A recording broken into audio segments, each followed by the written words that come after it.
পরবর্তীতে যারাই ক্ষমতায় আসবে তারা তরুণ প্রজন্মের ভাষা বুঝতে ব্যর্থ হলে আওয়ামী লীগের মতোই পরিণতি হবে বলে মন্তব্য করেছেন বৈষম্য বিরোধী ছাত্র আন্দোলনের আহ্বায়ক হাসনাত আব্দুল্লাহ। 14 জানুয়ারি মঙ্গলবার দুপুরে নারায়ণগঞ্জ শহরের চাষাঢ়া শহীদ মিনারে জুলাই বিপ্লবের ঘোষণাপত্রের দাবিতে পথসভা ও গণসংযোগে তিনি এসব কথা বলেন। হাসনাত আব্দুল্লাহ বলেন, ফ্যাসিবাদের পক্ষে যেসব মিডিয়া কথা বলবে সেসব মিডিয়ার বিপক্ষে আমাদের অবস্থান অব্যাহত থাকবে। ফ্যাসিবাদের পক্ষে যেসব মগজ আবার তাদের চিন্তা প্রসূত করবে তাদের চিন্তার বিপক্ষে আমাদের শক্ত অবস্থান থাকবে। আমরা বারবার বলছি, আপনারা যদি তরুণ প্রজন্মের কথা বুঝতে ব্যর্থ হন তাহলে আওয়ামী লীগের যে পরিণতি হয়েছে পরবর্তীতে যারাই নীতি নির্ধারণ পর্যায়ে আসবে তাদের পরিণতিও আওয়ামী লীগের মতো হবে। তিনি বলেন, আজকে তরুণ প্রজন্মকে রাস্তায় নেমে আসতে হয়েছে, আমাদেরকে রক্ত দিতে হয়েছে,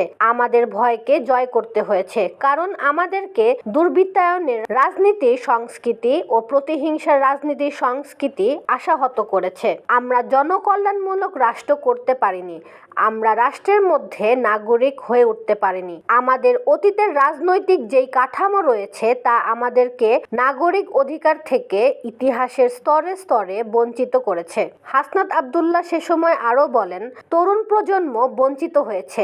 এই বঞ্চিতের ক্ষোভ থেকে আমাদের দ্রোহের আগুন দিয়ে ফ্যাসিবাদ মুক্ত বাংলাদেশ গড়েছি। এত বছর যারা রাজনীতি করেছে তাদের অভিজ্ঞতা আর তরুণ প্রজন্মের ভয়হীন মনোভাব, এই দুইটার সংমিশ্রণে পরবর্তী বাংলাদেশ বিনির্মিত হবে।